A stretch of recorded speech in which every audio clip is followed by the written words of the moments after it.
Assalamualaikum warahmatullahi wabarakatuh. Perkenalkan, saya Siti Mukaroma dengan NIM 23 Pada video presentasi UAS kali ini, saya akan melanjutkan pembahasan draft analisis due diligence kita. Kita masuk ke bagian yang ketiga, yaitu tentang struktur, modal, dan efek dilusi dari IPO PT Niramas Utama Tbk atau INAKO. Nah, di dalam menganalisis sebuah prospektus, bab pemodalan ini ibarat fondasi yang sangat penting untuk dievaluasi. Kenapa? Karena di sini kita bisa melihat seberapa aman hak kepemilikan saham kita ke depannya, dan apakah ada risiko dari nilai investasi kita akan menyusup di masa depan karena bertambahnya jumlah saham secara drastis. Mari kita langsung bedah data angka di slide berikut. Oke, slide selanjutnya itu tabel struktur kepemilikan dan dilusi. Bisa kita perhatikan pada tabel permodalan yang sudah saya susun di layar ini. Sebelum proses IPO, struktur modal INAKO ini sifatnya tertutup, di mana pemegang saham pengendali atau PSP menguasai mutlak 100% kepemilikan yang setara dengan 800 juta lembar saham. Kemudian, melalui aksi IPO ini, perusahaan memutuskan untuk melepas saham baru sebanyak 200 juta lembar ke masyarakat atau investor publik. Angka pelepasan ini setara dengan 20% dari total seluruh modal yang disetorkan pasca IPO. Efek dari pelepasan ini adalah porsi kepemilikan pendiri lama secara otomatis akan terdilusi atau turun sebesar 20%. Dari awalnya 100% menjadi tersisa 80%. Berdasarkan analisis manajemen keuangan yang saya lakukan, angka dilusi 20% ini berada di zona yang sangat ideal dan sehat. Ada dua alasan argumen untuk ini. Argumen pertama, jika kita tinjau dari teori keagenan atau agensi teori dengan porsi PSP yang masih dominan di angka 80%. Artinya, pihak pendiri masih memiliki kendali penuh terhadap arah strategis perusahaan. Mengingat regulasi batas quorum RUPS luar biasa untuk keputusan vital itu minimal 75%, maka dengan kepemilikan 80%, kebijakan bisnis INAKO ke depan dijamin akan sangat stabil.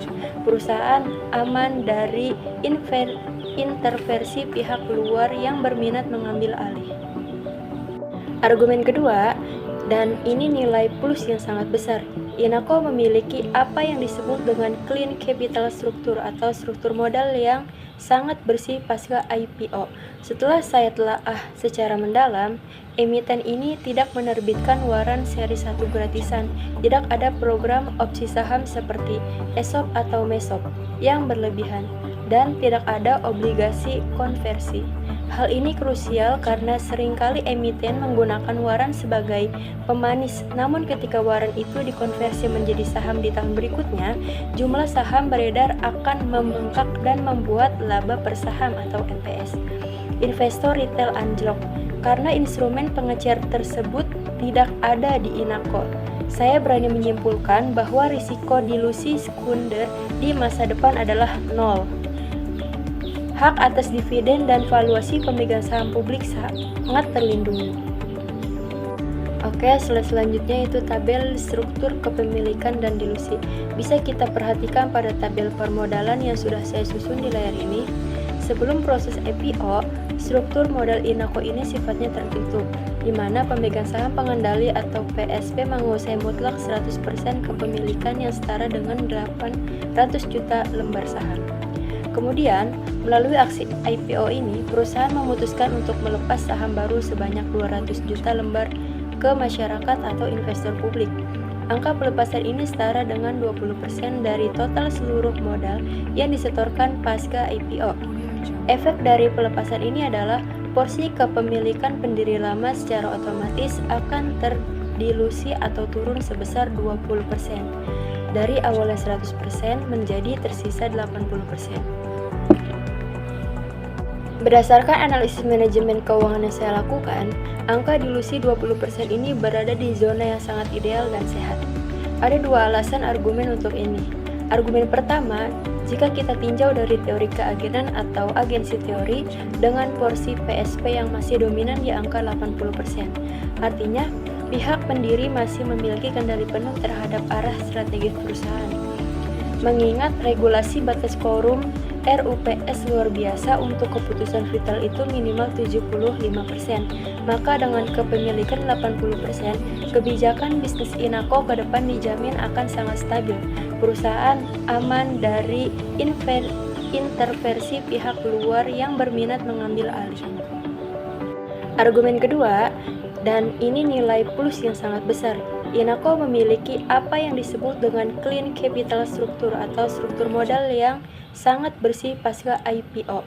Setelah saya telaah secara mendalam, emiten ini tidak menerbitkan waran seri 1 gratisan, tidak ada program opsi saham seperti ESOP atau MESOP yang berlebihan, dan tidak ada obligasi konversi.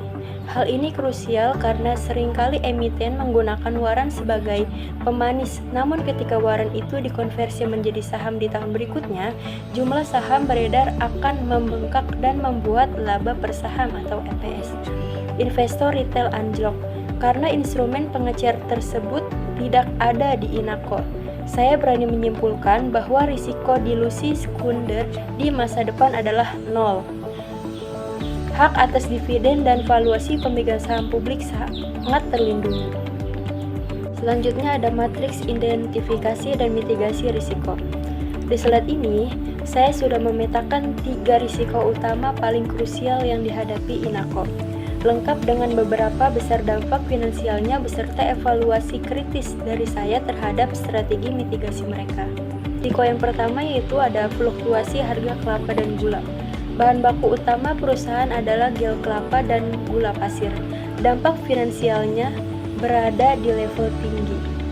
Jika harga komoditas ini melonjak, biaya pokok penjualan atau COGS akan membengkak, yang otomatis akan menekan margin laba bersih. Manajemen memitigasi hal ini dengan cara membuat kontrak kemitraan petani dan lindungi nilai atau forward contract. Kritik analisis dari saya, langkah ini sudah baik untuk menjaga kuantitas pasokan, namun belum menyelesaikan akar masalah secara struktural.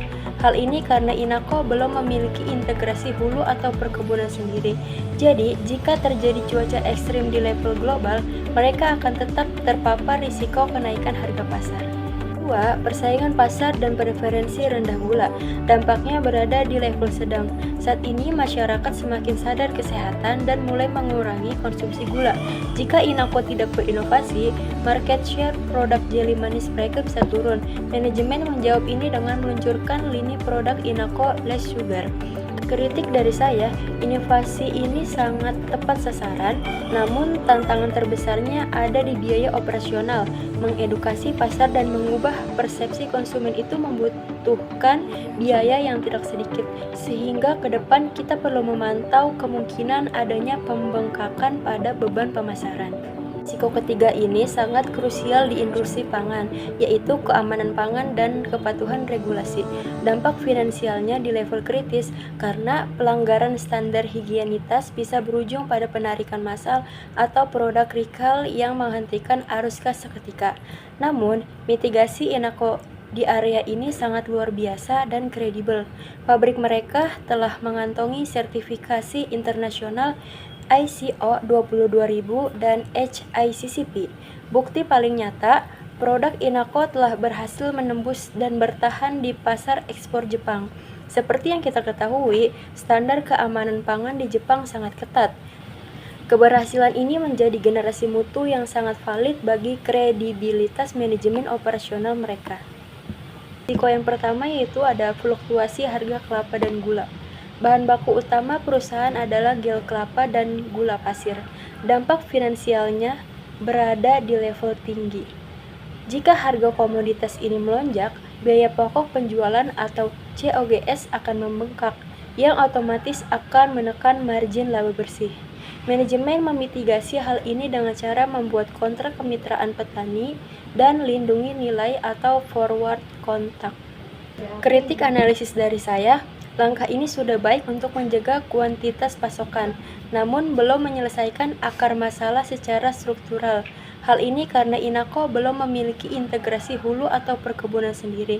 Jadi, jika terjadi cuaca ekstrim di level global, mereka akan tetap terpapar risiko kenaikan harga pasar. Kedua, persaingan pasar dan preferensi rendah gula.